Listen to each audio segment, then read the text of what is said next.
Paschimbanga voter তালিকা special intensive revision বা SIR 2025 এর জন্য প্রয়োজনীয় নথি সংক্রান্ত বিভ্রান্তি দূর করতে এই ভিডিওটি আপনার জন্য একটি সম্পূর্ণ গাইড হিসাবে কাজ করবে।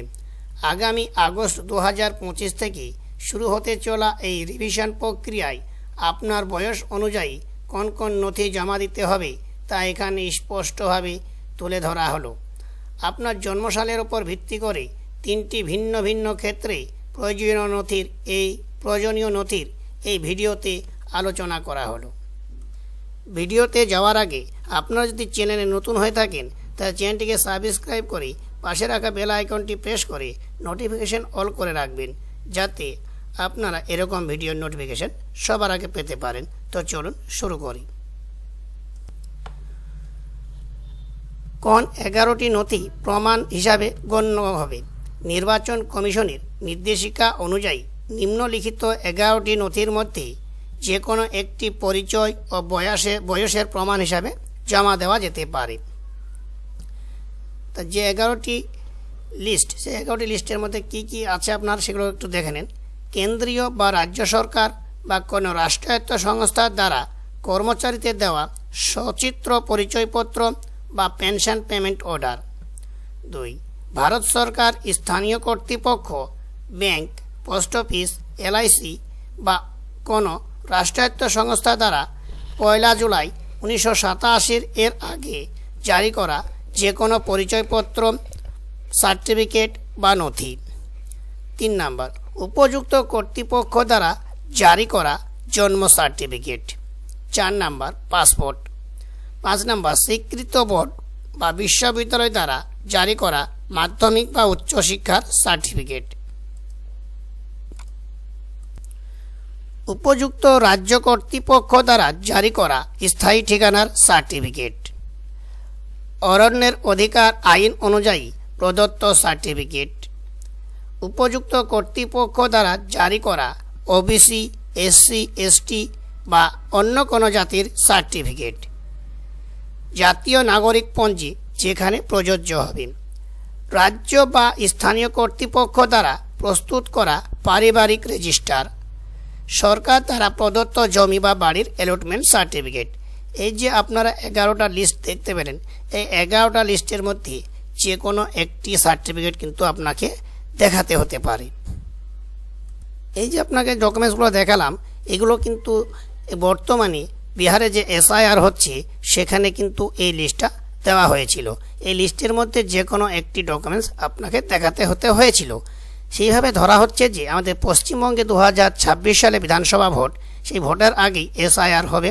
সেখানেও কিন্তু মনে হয় এরকম নথির লিস্ট আপনাদেরকে দিয়ে দেবে নির্বাচন কমিশন, বা লিস্টে কিছু পরিবর্তন হতেও পারে। এবার দেখেন, প্রথম প্রশ্ন, জন্ম 1 জুলাই 1987 এর আগে।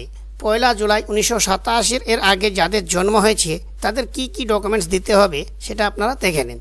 আপনার জন্ম যদি 1 জুলাই 1987 এর আগে হয়ে থাকে তবে আপনার জন্য সুখবর। আপনাকে মাত্র একটি নথি জমা দিতে হবে। এই একটি নথি হিসাবে আপনি উপরে উল্লেখিত 11টি নথির মধ্যে যে কোনো একটি জমা দিতে পারেন।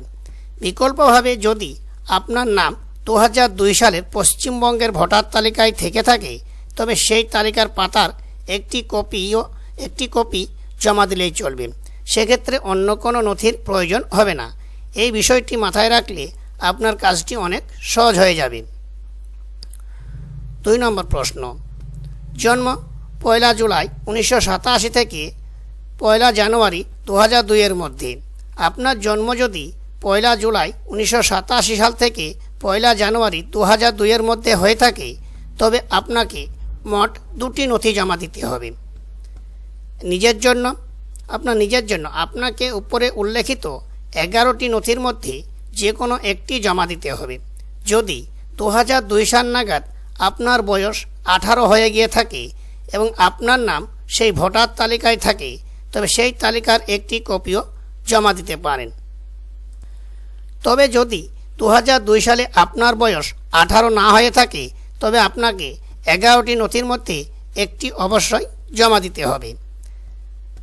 বাবা বা মায়ের জন্য আপনার বাবা অথবা মায়ের মধ্যে যে কোনো একজনের জন্য একটি নথি জমা দিতে হবে। এটি উপরে উল্লেখিত 11টি নথির মধ্যে একটি হতে পারে,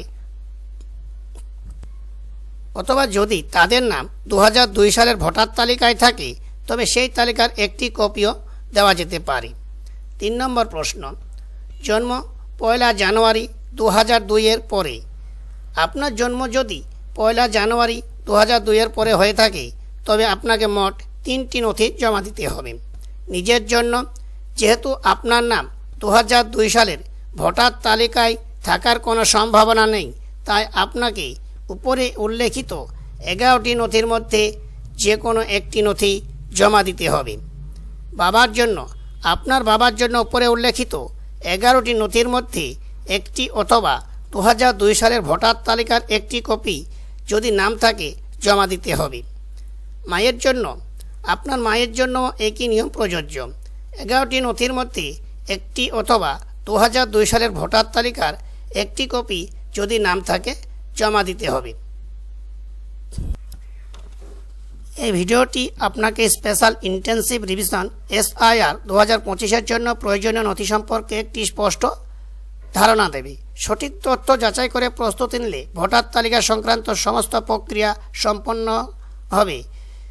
তো যদি আপনাদের কাছে এই ভিডিওটা ভালো লাগে থাকে তাহলে একটা লাইক এবং কমেন্ট করবেন এবং বন্ধুদের সঙ্গে বেশি বেশি করে শেয়ার করবেন যাতে তারাও এরকম ইনফরমেশনটি পেয়ে যায়।